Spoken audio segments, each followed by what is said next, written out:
Knikkolette. Thank you. It's good to be here. So I would love for you to share a little bit with us as to what you do with people with nonprofits.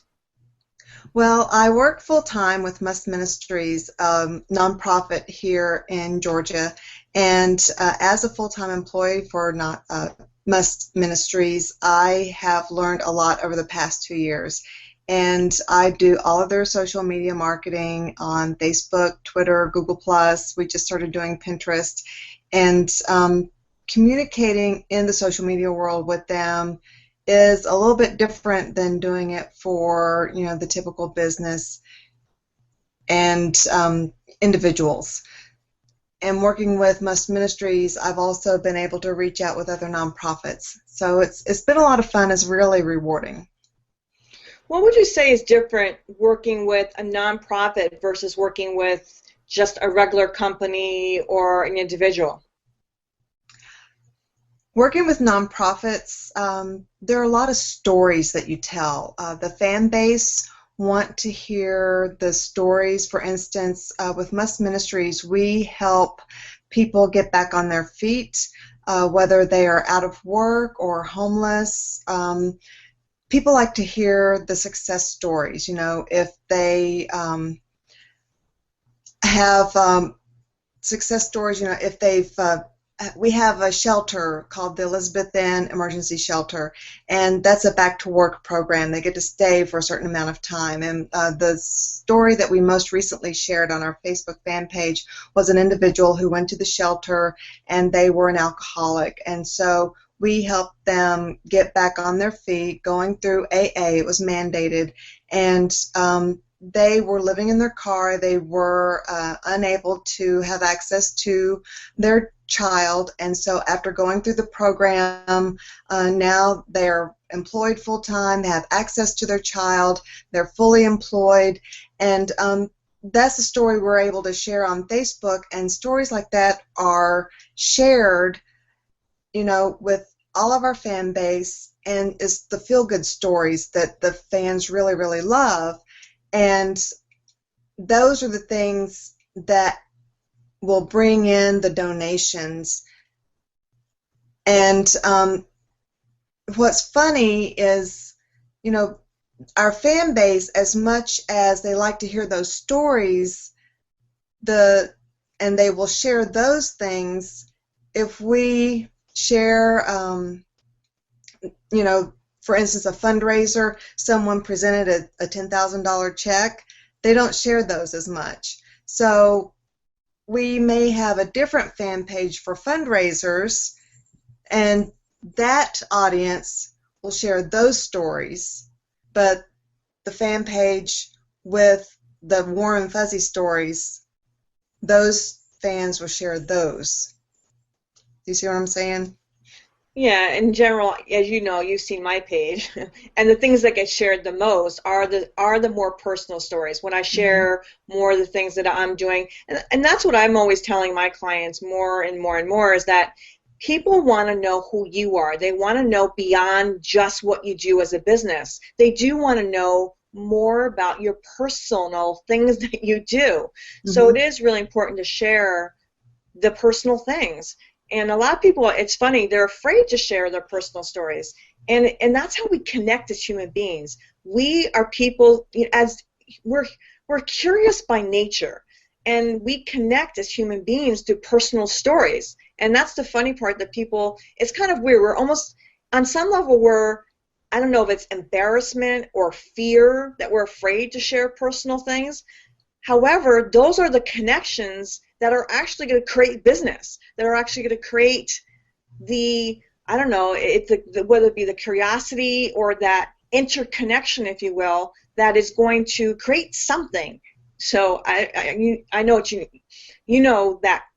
I know you know what I'm talking about. Oh, absolutely. And coming from a corporate background, it was always considered unprofessional to share too much of your personal life and your personal stories. So in the nonprofit world, the personal stories are what brings in the dollars. But in the corporate background, especially on social media, they don't want the personal story shared unless it's going to be the feel good. Like Coca-Cola, they know how to share the personal stuff where it works for them. You know, Home Depot and UPS, where they share the personal stories with the U.S. Olympics. Remember, they would share those stories of Olympians that were trying out. But some of the other corporations, they really shy away from that, and it's a shame that they don't know how to market that properly. So what would be, share with the audience a really good tip that you think would actually help nonprofits understand the connection with humanists, if you will, how that those stories really do bring in the dollars. And I don't just mean necessarily donations.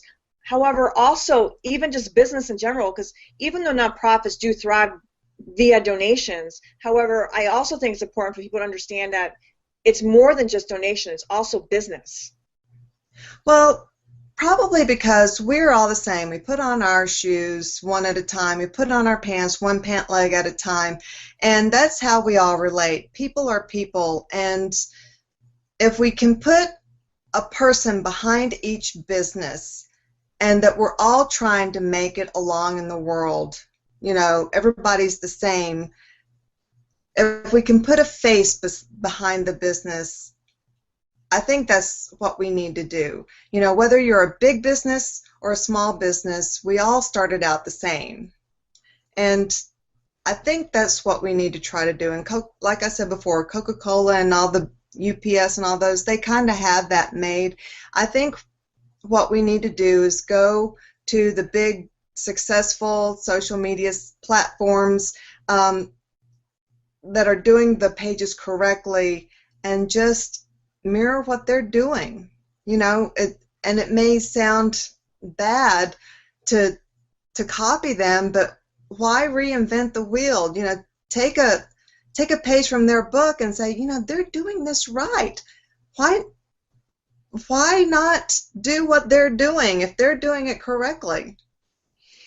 Now, in your experience, what do you think are the more platforms that you're seeing that works or not works more, but what is more effective? Do you find that Twitter is more helpful or Facebook or Google? What are the platforms that you use more? For most ministries right now, we're concentrating on Facebook. We're a little bit on Twitter, mostly because right now our constituent base are the 40 to 60-year-olds. We are trying to draw in the younger crowds, so we are definitely going out to Pinterest and Google Plus and Instagram. We're definitely going to Instagram. And then as the other ones come out, I mean, we haven't gone out to Reddit. I don't know if we're going to go to Reddit or not, but the ones that we're sticking with right now are Pinterest, Facebook, Google Plus, Instagram, and then we are definitely on YouTube. So. And what are the ones you're seeing the most, I don't know, engagement from? The most engagement is on Facebook. And what is the reaction on Facebook? I mean, when you're saying most engagement, is it comments? Is it donations? What is the engagement? I would say comments and shares. I would say we probably get about 10%. Links back to our donation page from all the activity on our Facebook page. Now, whether we get the actual donations, I know we get the links back to our donation page. On our Twitter account, we're still working on that. Pinterest, I haven't really been able to monitor that yet. We're still working on that. And then Google Plus, I really need to work on that one a little bit more. I haven't been able to really see what's going on with YouTube. We're still working on that one. It's interesting. I've talked to a few other people in the nonprofit world, and the comments I hear over and over again is Facebook is a lot more personable, mm-hmm. and so they do get a lot more comments, and they actually are getting donations from Facebook. And actually, a few people are doing actually pretty well on Twitter. they're not getting the same response from Google, and they are actually getting some response from YouTube if they're loading the good, warm, fuzzy feeling YouTubes where they're actually showing, like you said, the guy that was, or the woman that was in a shelter who was in one place and is now in a better place. And they're also getting a lot of responses from Instagrams. Instagrams, again, is a warm and fuzzy place if you can show really good Instagrams, and photos that are showing, just warm, fuzzy. It's that connection. People have to understand we're visual in nature.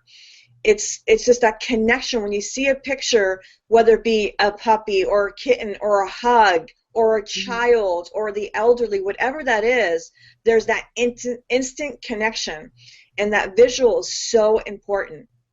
It really is. It really is. And the thing that we're trying to transition from is, in the past, all of our videos have been a big to-do. They've been a big process where they were professionally done. Now we're going more to the, here's my phone, I'm going to capture something really quick. So that's where we're going. But the thing is since we are a nonprofit that deals with people, we have to make sure that the children that we capture, the people that we capture, we have a release, because we're very big on making sure that everyone's privacy is protected. So any picture that I take, we have to make very certain that we just protect everyone's privacy. That if they don't want their picture shown, if they don't want their video shown, that we don't do that because of HIPAA rules. Absolutely. So you brought up something very interesting. Now, obviously, I've done a lot of different production things, and what I'm finding, I used to spend thousands of dollars on different production levels, and what I found is that people are actually liking the less highly produced things. They do like, again, using the phone for, like you said, either the Vine, the little, the app Vine, right? We do little instant videos, whatever. And because the phones are coming up with such higher technology, as you know, you've seen my flower pictures, right? Right. I do. Well, most people don't go. I have an iPhone, and for me, it sucks the joy out of me to lug around all the heavy equipment and have my camera crew and my PAs and get all the lenses and all that adjusted. I can do all that. However, I get so much joy out of using my iPhone, and I always upgrade the iPhone, and the actual the pixels are absolutely amazing. And actually, I actually do my photos are actually used in other books that most people don't know about, and yeah, they're using all these books, and I do them on the iPhone. And I have a whole series of ebooks and actually books coming out with, as you saw one of them, where they're taking all my flower pictures and other photos, by the way, not just flower pictures, water pictures, et cetera, and they put other quotes on top of them. And it's just amazing to me that more and more people are liking my less fancy productions versus when I have all the crews and everything, because it's more in the moment. It's more, I don't know, like you said, it's that connection. And we're playing with different softwares and less of the spinning and the effects and all that. And we're actually redoing all our intros right now. And because as I just got we're just redoing all the shows right now. We're actually redoing all the spinning intros and everything. People are like, get rid of all that. Just do the easy transitions, less fuss. It's really fascinating. People just like the simple connection. Yep, absolutely. I totally agree. So I would like let's get back more to the nonprofits, because I love for other people to understand a little bit more about the nonprofit difference between, again, what other people do on social media. So if there's anything else that you can share that would help people that are helping people that are in the nonprofit sections that you're doing with the people that you help doing their social media that could help them, whether it be maybe something that's special that you're doing that is on Facebook, or what are you doing on Facebook? Are you doing something that's special or unique, whether it be that you're doing special picture quotes, or just what are you doing on Facebook that's making it unique or tailored or catered towards nonprofit? I'm really not doing that much special other than posting regularly, posting every day, just, some of the things that we do in the KIWK group and things that you suggest in your groups and your pages. Take pictures of everything that goes on in your nonprofit group. Take lots of pictures all the time, and then post albums every day. People want to see lots of pictures. Tell stories with every picture that you post. That's one thing that a lot of the nonprofits don't do. They always have things going on, but they don't tell their fan base and their constituents what's going on. And then the constituents, they want to know what's going on. And they want donations, but they don't tell their constituents what's going on.